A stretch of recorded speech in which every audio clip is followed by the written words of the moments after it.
ඔයාගෙත් කොණ්ඩ යනවාද? මම ඩොක්ටර් මුනිත්. අද මං කියන්නම් කොණ්ඩ යනවට හේතු 3ක්.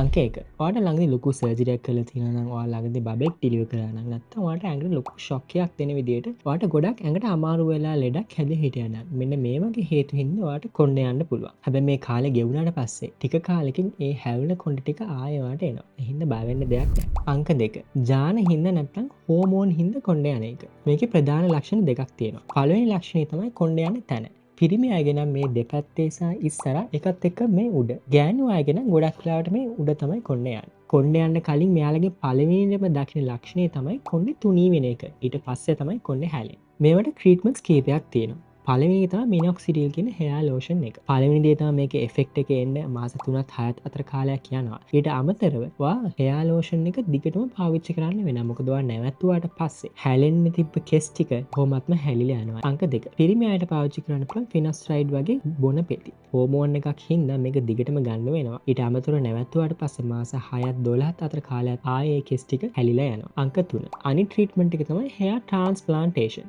මේකින් අපි කරන්නේ තියෙන කෙස් ටික කොණ්ඩේ යන තැන්වලට ට්‍රාන්ස්ප්ලාන්ට් කරන එක. තුන්වෙනි හේතුව තමයි ඔයාගේ මහේ ලෙඩක් තියෙනවා නම් ඒ කියන්නේ හැමේ ප්‍රශ්න හින්දා. නැත්නම් තයිරොයිඩ් ප්‍රශ්න. නැත්නම් ඔයාගේ ඇඟේ යකඩ අඩු වෙනවා. මෙන්න මේ වගේ හේතු හින්දා කොණ්ඩේ යන්න පුළුවන්. එතකොට මේවට කරන්නේ පළවෙනිට ඒ මොකක්ද ලෙඩේ කියලා අඳුරගෙන ඒකට අදාළ ට්‍රීට්මන්ට් එක කරන එක. ඒතර ලෙඩෙත් එක්කම ඔයාගේ කොණ්ඩේ යන ප්‍රශ්නෙත් අඩු වෙලා යනවා. ඒ හින්දා කොණ්ඩේ යනවා කියලා ෆාමසියෙන් නිකන් බෙහෙත් අරන් බොන්න එපා. ක්‍රීම්ස් පාවිච්චි කරන්න එපා. අනිවාර්යෙන් ડોක්ටර් කෙනෙක් හම්බෙලා අදාළ විදියට හරියටම ට්‍රීට්මන්ට් එක ගන්න.